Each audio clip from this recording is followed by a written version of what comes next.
Bakes and Bites, Floor Patisserie, Wine RVLT. Welcome back, everyone. Now, 2024 has been nothing short of devastating for Singapore's F&B scene. Over 3,000 F&B establishments have shut their doors. Just to give you some perspective, this number is more than during 2020, the year of COVID-19 pandemic. And the closures aren't slowing down. Today, we're losing more than 300 outlets every single month. Now, as the Straits Times reported, it's a wave after wave of collapse, and experts are calling it what it truly is, a crisis. Now, let's put faces to these numbers.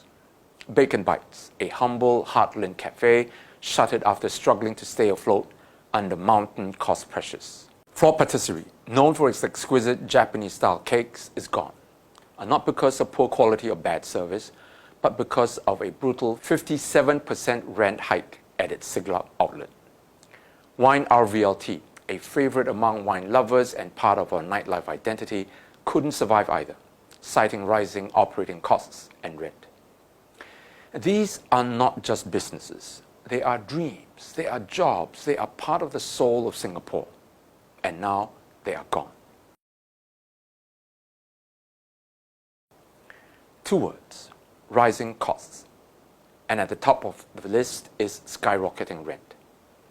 But what's driving rents up? Let me put it as simply and as bluntly as I can. Because the government keeps welcoming businesses from overseas, especially from China, without protecting local SMEs. Now, don't just take my word for it. Bloomberg reported Singapore restaurants struggle with influx of Chinese food chains. The Business Times warned that Singapore SME bloodletting will continue as China investors pump US $73 billion into Singapore. Rents, wages will not fall amid red ocean of foreign arrivals with deep pockets and own suppliers. Now, according to a writer at Lianhe Zhaobao, 3,004 F&B businesses entities shut down, while 3,577 were formed in the first 11 months of 2024. Here's what really stings. You know who's funding our foreign competition? Our very own GIC, which manages our reserves and our CPF funds invested in Luckin Coffee, the controversial Chinese coffee chain that is aggressively expanding across Singapore. Your money, my money, our money, used to fuel the rise of a foreign competitor right here in our own backyard. And guess what? Singapore was the first country Luckin chose to launch outside China. This is the ultimate betrayal.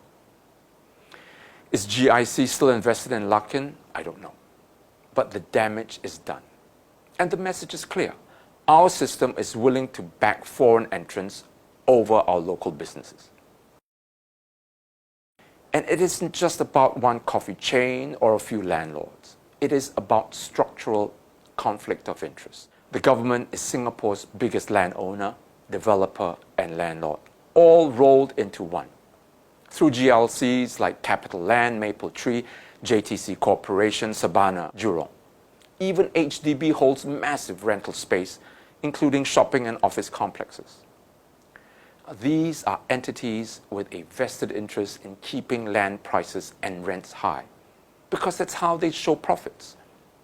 So ask yourself, can a government that profits from rent increases truly be trusted to help keep rents low and allow local private business to survive?